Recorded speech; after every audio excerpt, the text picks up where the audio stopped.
Well, the Supreme Court leak of the Dobbs versus Jackson ruling, boy, it stirred a lot of debate on the pro-life issue, and you have a lot of opinions out there. And joining me now to discuss a big one from AOC that directly relates to faith, we're going to talk about it here with Billy Hallowell and Goins-Phillips. What's going on, guys?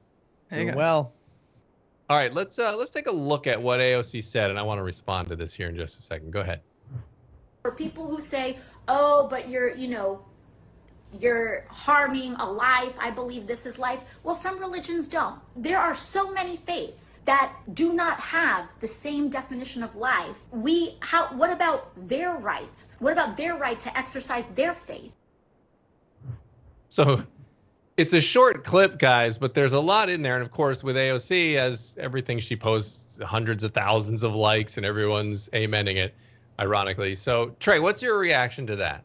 Look, I mean, there are so many different, like you said, there's so many different angles that we can go down. It's such a brief clip, but she makes so many big, huge claims in it. But, I think the one that stuck out to me almost immediately when I saw it is, okay, so we have to set aside the Christian belief, and then we have to just embrace whatever it is that these other unnamed religions that support abortion, that one is the one that has to supersede Christianity here. So it's like a tit for tat. Like we could just have this argument and go back and forth all day. You are saying really absolutely nothing. Yeah, and I feel like there's a lot of logical fallacies all wrapped into that one little clip. I'll tell you which one I think is one that sticks out, but I want to get your reaction first, Billy. What do you make of that clip? Well, it's so interesting to me that she's focused on all these other religions. What about their right to practice? And it's like, well, yeah, okay, if we take that, it's terrible logic because we can go down the line. There are cultures all over the world. And by the way, this is actually symptomatic of a bigger problem before we even go to that piece of the puzzle. If you look at polling in America, even a few years back, I'm sure it's worse now, more than half of the country was saying that cultures should be able to decide whatever they think is true and moral, that cultures get to make up their own standards. And so that's really at the baseline of this, but it's terrible logic because at the end of the day, there are cannibalistic cultures. ISIS is a terrible culture, right? Should we live in Afghanistan where women have no rights? That's their religious beliefs, So if you take this to its extreme, it doesn't actually work anywhere, right? So it's silly. It's very silly logic. And to Trey's point, why do all these other religions who don't apparently have any value of unborn life get to make the decision? Yeah, well, on the wheel of fallacies here, the one I was going with is I would go with a red herring here, because if you look at what she says actually at the beginning of it, she kind of makes a very badly generalized, oh, you're saying it's harming a life, and then she goes on and says, well, all these religions have different answers to that, so what about them? But what does she do? A red herring fallacy is when you kind of take people off the trail and you get them to look at something else. Well, she ignores the central question here, which is that at hand, which is it a life or not? That's what she said. You're saying it's harming a life. Okay, well, you didn't answer that question. Just because other people disagree about it doesn't answer the question. Well, what is right? It's either a life or it's not a life. You really don't have a lot of in-betweens there.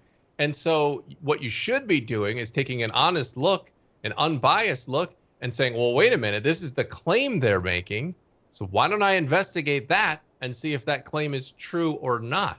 That is what she should do in that situation if she's wondering about it. But instead, she'd rather muddy the waters and say, well, they all disagree with it. And therefore, as you said, Trey, then the failed logic on top of failed logic is if we disagree with it, therefore we get to keep my preferred opinion. That doesn't make any sense either. So, but I feel like there's that red herring aspect to it, where she's distracting from the central issue at hand, which is this a life or not? And right now, you have, as Christians, obviously we believe that. And then, of course, in the science field, we're seeing more and more with technological advances, evidence to back up that claim. What do you guys make of that? Well, I want to mention, too, just referring specifically to AOC's comments before we go into the broader issue, is if you notice she uses the F word there, the fundamentalist Christians, which is kind of like a siren call, I guess, to other liberals. It's like making it sound like it's just this small niche group of fringe Christians who believe it, because they're using fundamentalists as a way to besmirch Christians, when in reality, the majority of Protestants, a lot of evangelicals, many, many, many Catholics. So millions upon millions of people are pro-life, but she's making it sound as if it's just this really small like cadre of crazy Christians who believe this, but it's actually a position held by millions of Americans. Yeah. And not even that, Billy, you've reported on this, but I mean, not even just Christians. It's not these fundamentalist Christians. But you have all kinds of groups who are pro-life groups that aren't Christian. Well, yeah, and part of the problem is how we identify pro-life and pro-choice, right?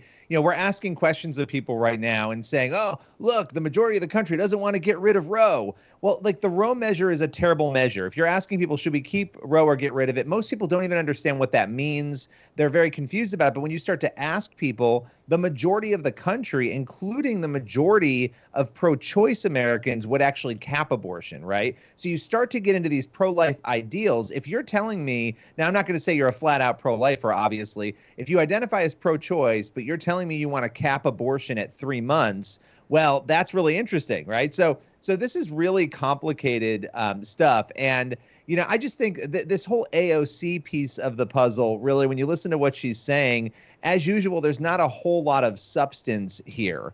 And I think, you know, if you're an honest person, as you were saying, Dan, you want to look at these numbers, you want to understand it. What I found in this conversation is there's not much honesty and there's not much interest.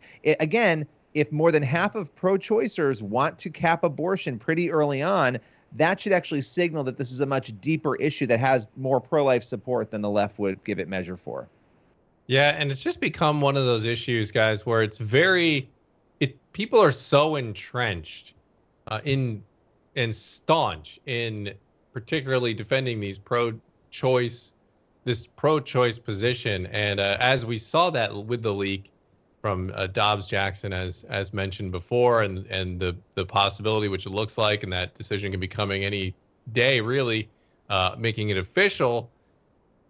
You had this essentially a freak out there, and it's really, really interesting to see the level of commitment to this position, especially with the technological advances that are happening. As I mentioned before, you would think that people would be open to really investigating what that decision. I mean, because I've not seen the my body, my choice thing. I mean, that argument is so easily defeated with one line: "It's not your body," but people just adhere to those things, and it's really it's a phenomenon, guys, that I don't really know. I mean, how it's going to change after this becomes official with Roe v. Wade and the Dobbs-Jackson hearing. I mean, I think you're just going to see a shift in strategies once that happens. You're not going to see a change of heart.